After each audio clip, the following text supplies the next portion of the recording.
Al momento de contabilizar inventarios, es importante que conozcamos el marco de referencia que regula este tratamiento. En este caso, las normas internacionales de información financiera integran la norma internacional de contabilidad número 2, denominada inventarios. ¿Cuál es el objetivo de esta norma?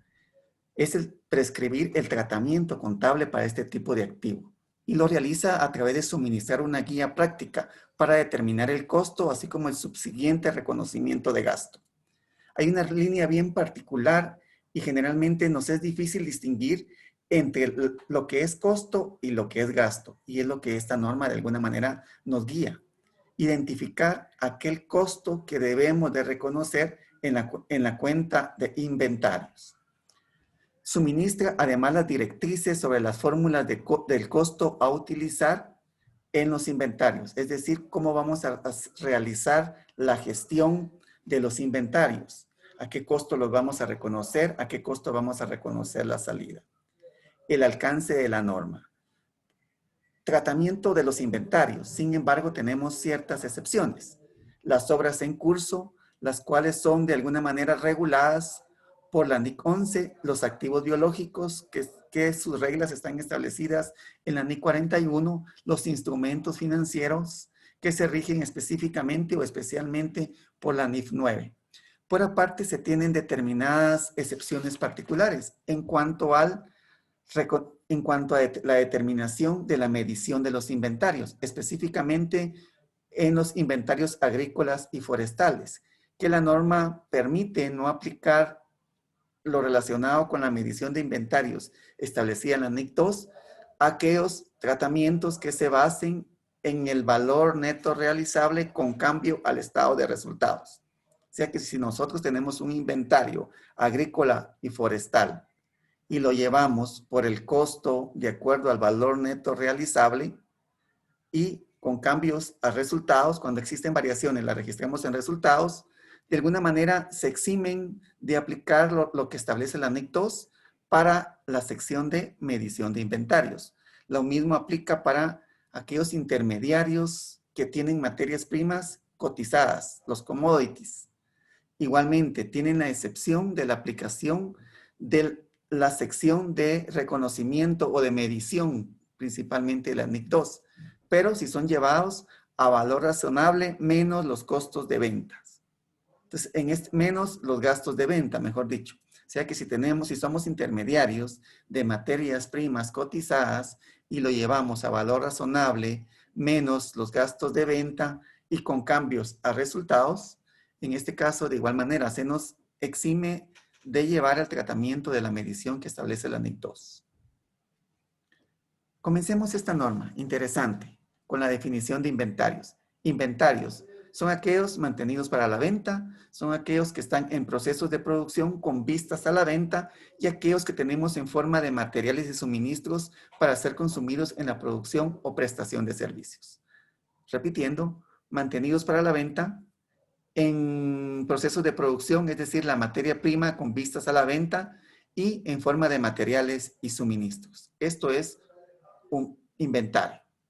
La medición de los inventarios. Cuando estemos estudiando cualquier norma relacionada con activos, hay un punto bien especial, la medición. ¿Cómo vamos a medir, cómo vamos a cuantificar el reconocimiento de los inventarios en los estados financieros? Esto es importante, es imprescindible. La norma establece en este caso lo siguiente. Dice que se registra al menor entre el costo y el valor neto realizable. Es decir, aquí nos están estableciendo las reglas de qué valor le vamos a dar a los inventarios en su reconocimiento inicial y luego posteriormente en el reconocimiento. En este caso, dice, debemos de reconocerlo al costo o al valor neto realizable, cual fuere menor.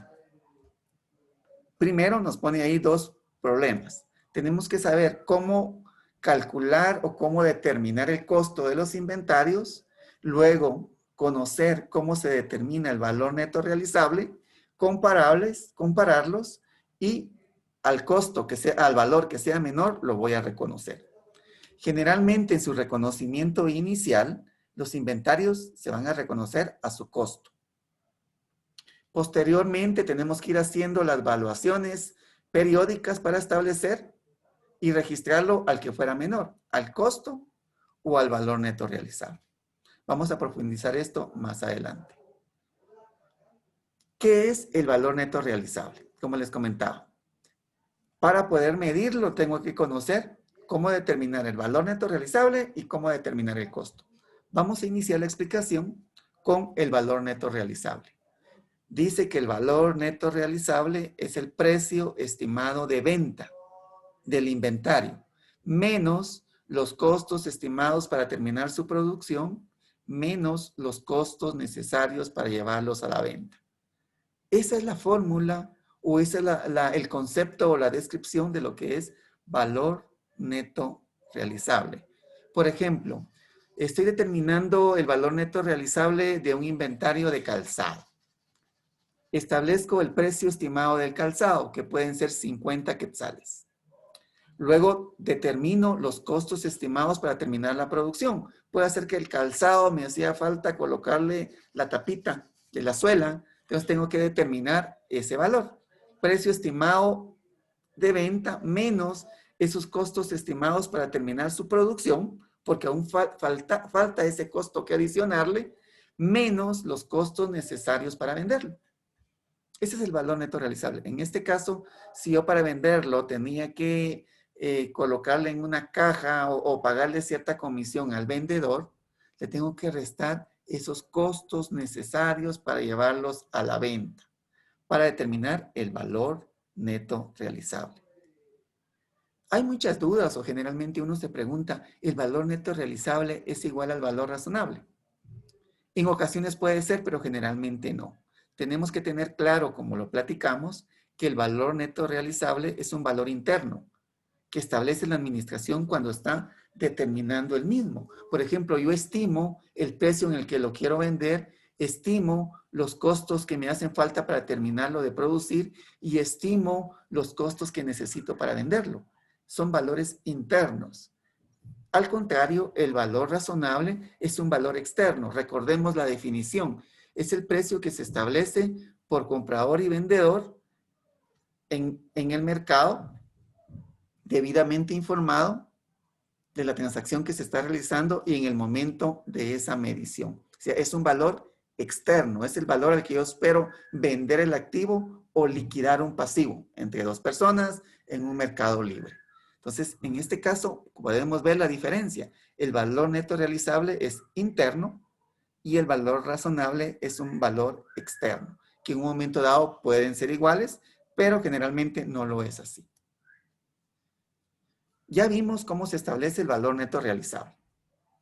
Siguiente punto. Vamos a determinar cómo establecer el costo del inventario. Va a depender de qué tipo de inventario. Si estoy en una empresa comercial, en este caso, pues va a ser determinando el costo de adquisición.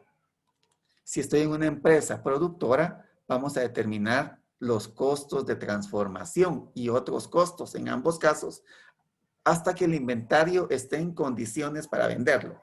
Ahí detenemos el momento de capitalizar o reconocer los costos. Eso es bien importante en esta guía. ¿En qué momento voy a dejar de reconocer costos?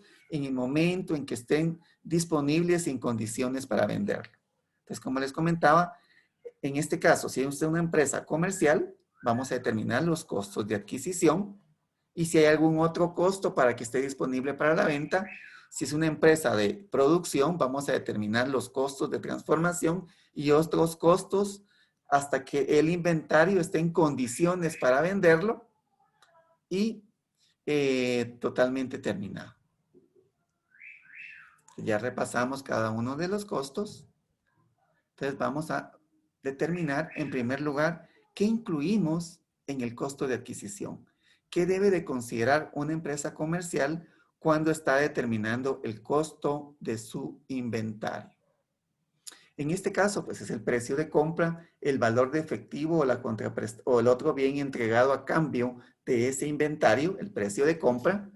Si viene del exterior, debemos de considerar los aranceles de importación y otros impuestos no recuperables, todo el transporte que tuve para tenerlo en el lugar disponible para la venta. si tuve que pagar algún almacenamiento cuando traía el producto o en las almacenadoras en tanto yo gestionaba los trámites de internación de la mercadería, en ese momento sí reconozco ese costo de almacenamiento, más no, por favor, no vamos a reconocer el costo de almacenamiento propio cuando ya lo tenemos disponible. Eso ya son gastos. Vamos a reconocer el almacenamiento cuando incluyó o se pagó en el proceso en que el inventario venía hacia el lugar donde se va a vender.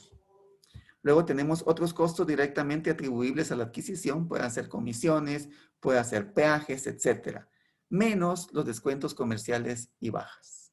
Entonces, bien importante, esto es el costos de adquisición, precio de compra, más aranceles de importación, más otros impuestos no recuperables. A veces surge la duda, ¿y qué pasa con un impuesto al valor agregado? Ese no lo sumamos porque es un impuesto que se va a recuperar. Los fletes que paguemos, el almacenamiento, como les comentaba, si es necesario para que el producto venga sin que se descomponga o en un momento dado, como les comentaba, el pago que se hace en las almacenadoras.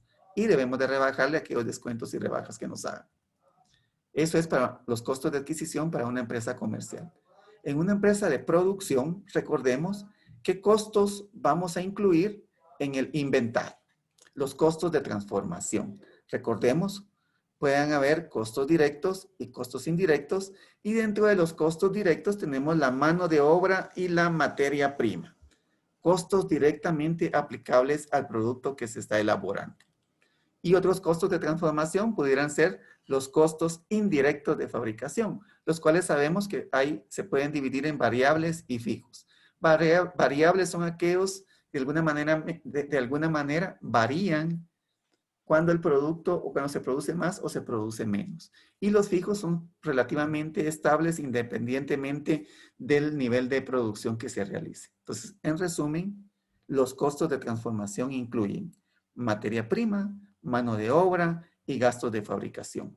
Pueden ser directos o también se deben de incluir los indirectos, pero que de alguna manera son necesarios para producir el inventario.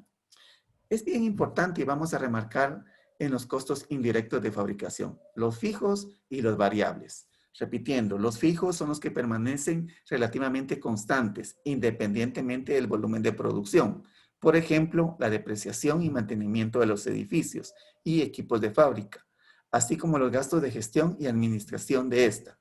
Es bien importante y podría ser un ejemplo. La depreciación de edificios es un costo fijo, un costo indirecto fijo, necesario el edificio para que se produzcan los bienes. Sin embargo, ¿qué pasa si estoy bajo un método de depreciación de productos terminados?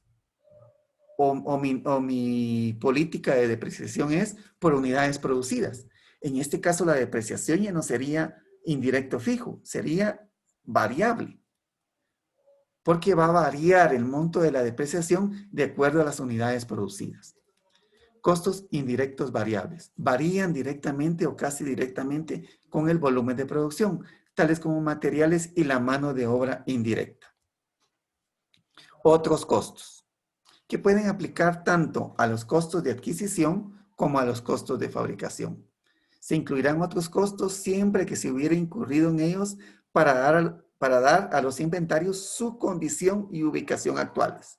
Una vez estos costos permitan o faciliten que el inventario esté en la condición y ubicación actual, deben de capitalizarse o deben de reconocerse como parte del inventario. Por ejemplo, los diseños de los productos que se hacen para algunos clientes específicos. Técnicas de medición de costos.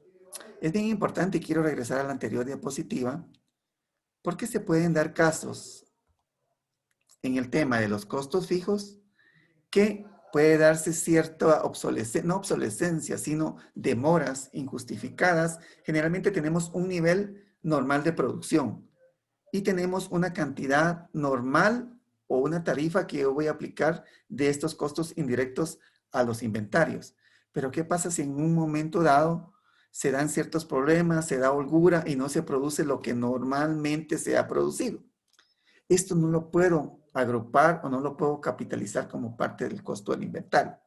Lo debo de registrar como gasto. Entonces, por favor, tenerlo bien presente.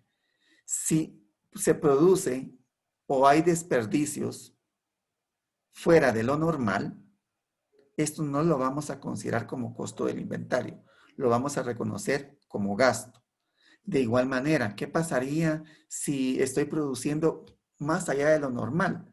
Se motivaron los empleados, estoy produciendo más allá y los costos son menores. En este caso voy a reconocer ese costo menor, no puedo reconocer el normal, porque si no estaría reconociendo menos del costo del inventario. En este caso, entonces, si yo produzco a mayores condiciones o de una mejor manera, voy a reducir el costo y de esa manera lo voy a reconocer. Únicamente cuando tengo desperdicios o produzco menos de lo normal, voy a reconocer como gasto. Técnicas de medición del costo. Resumimos, ¿qué hemos visto hasta acá? Hemos visto que el inventario son aquellos activos disponibles para la venta en forma de materia prima o en forma de materiales y suministros. Vimos que la medición de los inventarios es al costo o al valor neto realizable el que fuera menor. Ya definimos qué es el valor neto realizable y vimos de alguna manera lo complicado que puede ser llevar y costear los inventarios. Si es una empresa comercial, ver y sumar todos aquellos costos capitalizables hasta que el bien esté disponible para su venta.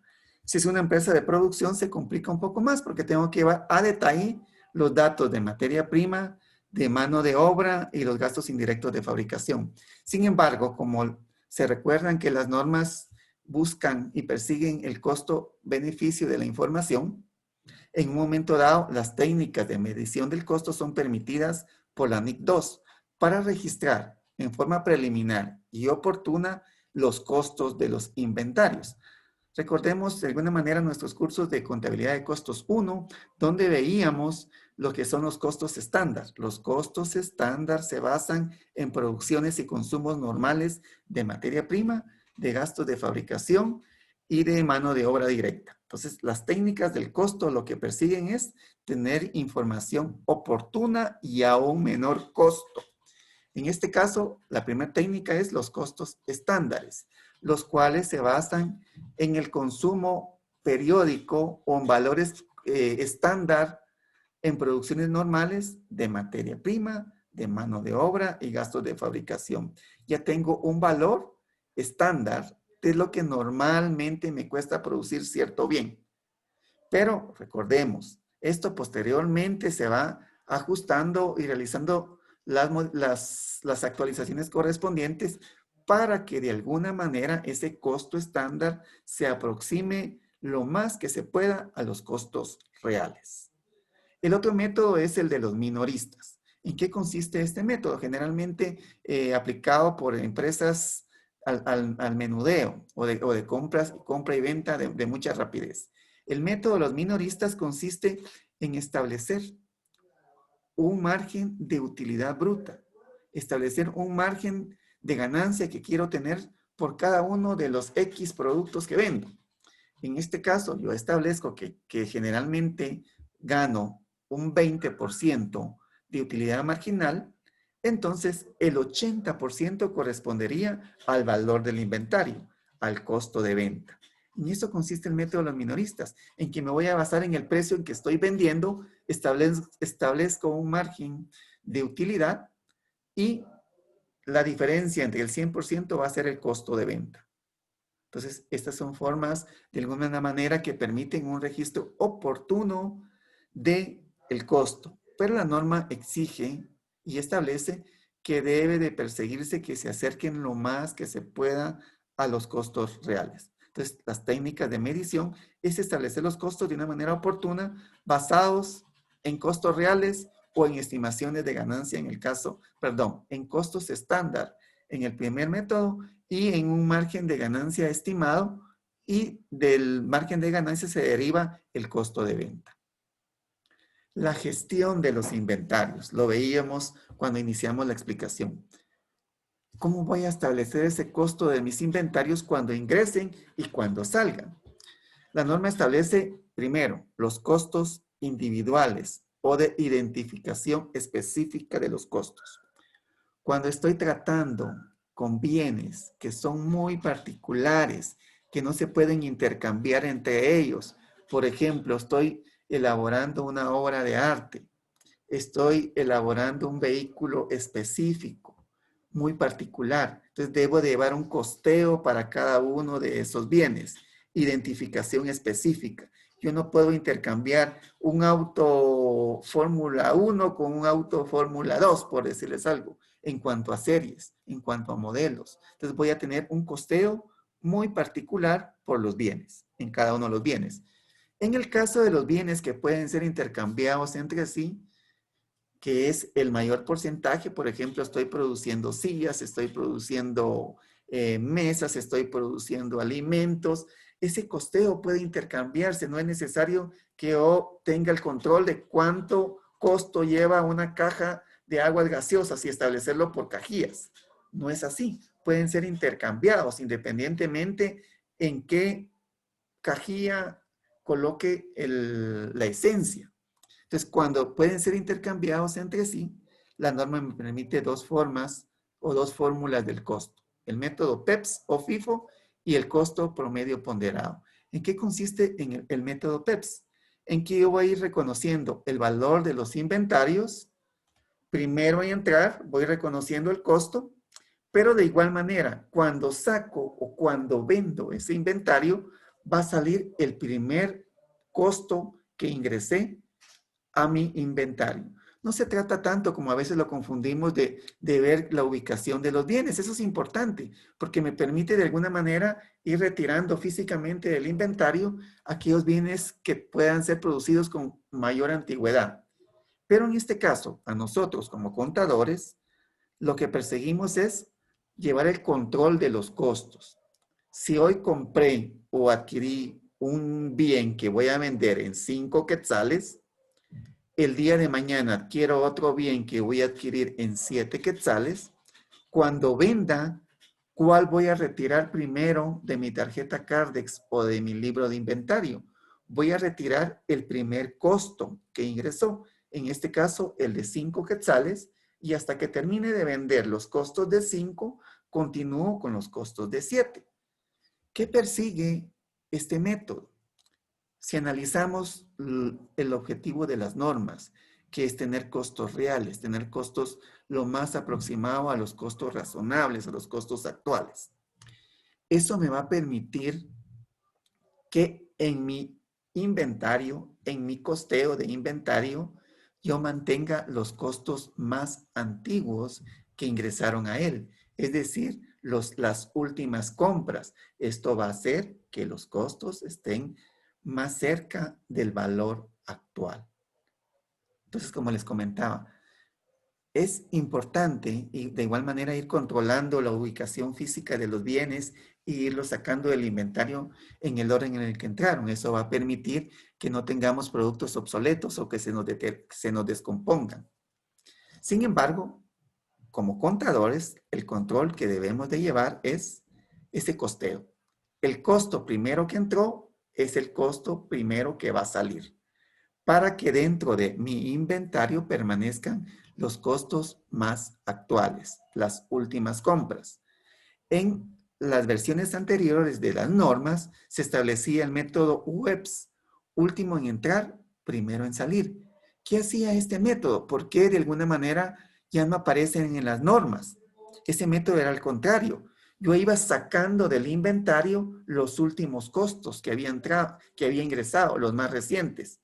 Entonces estaba subvaluando mi inventario, estaba dejando los precios más antiguos, que generalmente son los menores. Entonces, por eso fue que ese método, el WEPS, fue quitado de las normas.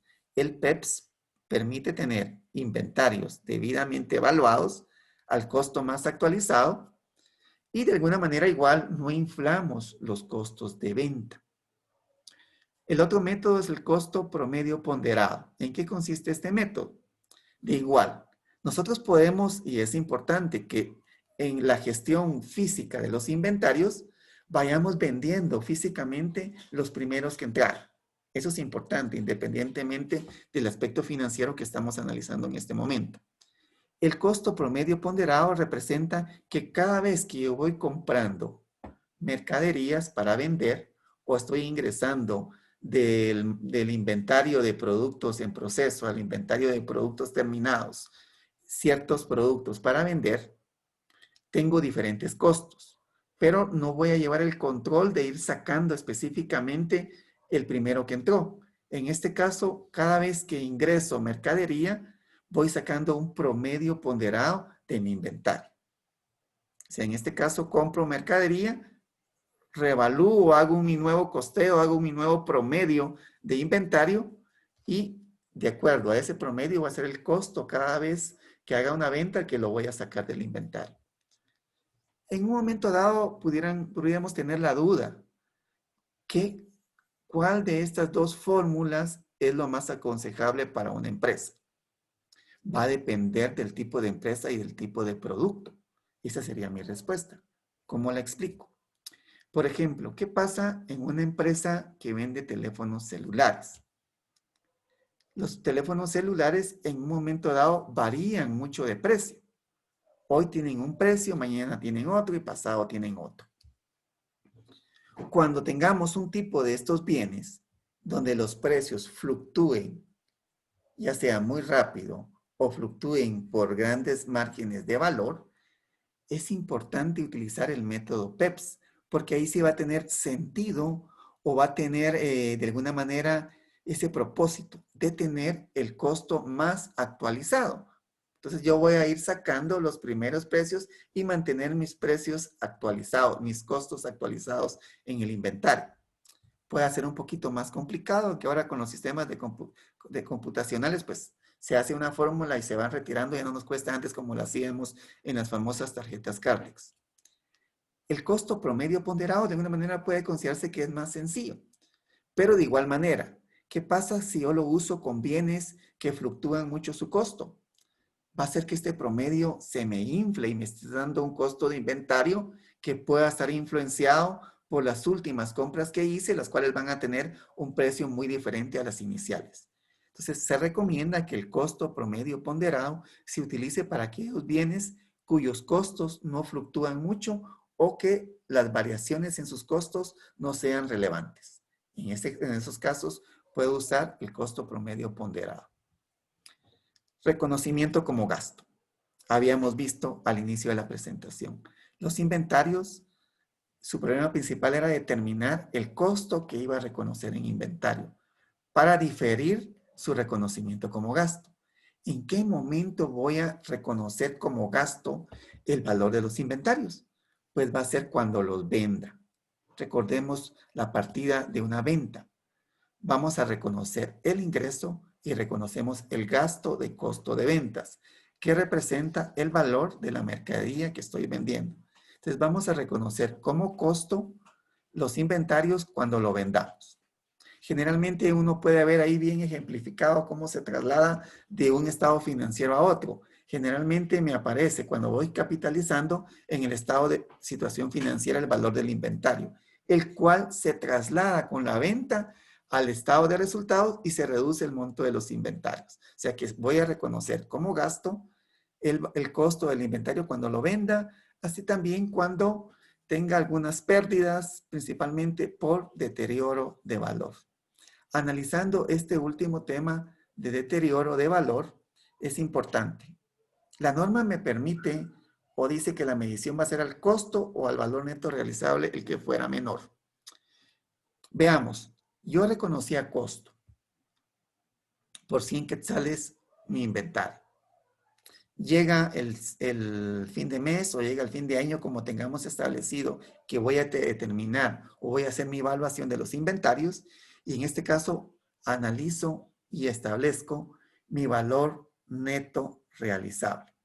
Es decir, en cuánto estimo vender el producto, le sumo los costos que tenía para terminar su producción y le resto de alguna manera los costos que necesito para vender. O sea, voy a restar aquellos costos que me faltan, perdón, para producirlo y le voy a restar aquellos costos que me faltan para venderlo. Establezco mi valor neto realizable y lo comparo contra el costo que tengo en libros. ¿Qué pasa si el costo es menor que el valor neto realizable que determiné, que dice la norma? voy a reconocer por el que fuera menor, el costo o el valor neto realizable. Si el costo es menor, no hago ningún ajuste. Pero ¿qué sucede si el valor neto realizable que determiné es menor que el costo? Yo ya tengo registrado por 100 quetzales mi costo en libros y veo que el valor neto realizable es 90. En esos casos voy a reconocer esa pérdida por deterioro de valor. De alguna manera, pues reconozco como gasto y reconozco una evaluación por pérdidas de valor. Pueden haber otros tipos de pérdidas que puede ser por obsolescencia y son los momentos en que voy a reconocer como gasto el valor del inventario. ¿Qué voy a revelar de acuerdo a la NIC 2? Pues está bien especificado en la norma las políticas contables adoptadas para la medición de los inventarios, que en este caso es la que la propia norma dicta, incluyendo la fórmula del costo utilizado. Es decir, cómo estoy costeando, qué fórmula estoy utilizando. Recordemos las fórmulas, PEPS o promedio ponderado, o el específico, o de unidades específicas, perdón. Luego tenemos el importe total en libros de los inventarios, el valor total de los inventarios y los importes parciales por las clasificaciones que tengamos en nuestra entidad. Si tenemos de materia prima, si tenemos de producto terminado, si tenemos materiales y suministros. El importe en libros de los inventarios que se llevan al valor razonable menos los costos de venta. Recordemos que en este caso estaríamos hablando de inventarios agrícolas o forestales, por ejemplo, los que los podemos llevar de esa manera. El importe de los inventarios reconocido como gasto, es decir, el valor de los costos de venta, lo cual aparece en mi estado de resultados. Luego tenemos el importe de las rebajas de valor de los inventarios que se han reconocido como gastos, sea el costeo, pérdidas por deterioro de valor, el importe de las reversiones. Si yo ya tengo una provisión por una pérdida por deterioro de valor, ¿por qué la estoy extornando de alguna manera? Y las circunstancias o eventos que hayan producido la reversión de las rebajas de valor. El importe en libros de los inventarios que tengamos pignorados o garantizando otros pasivos. De alguna manera, pues fue una explicación breve sobre la norma, esperando les sea de utilidad.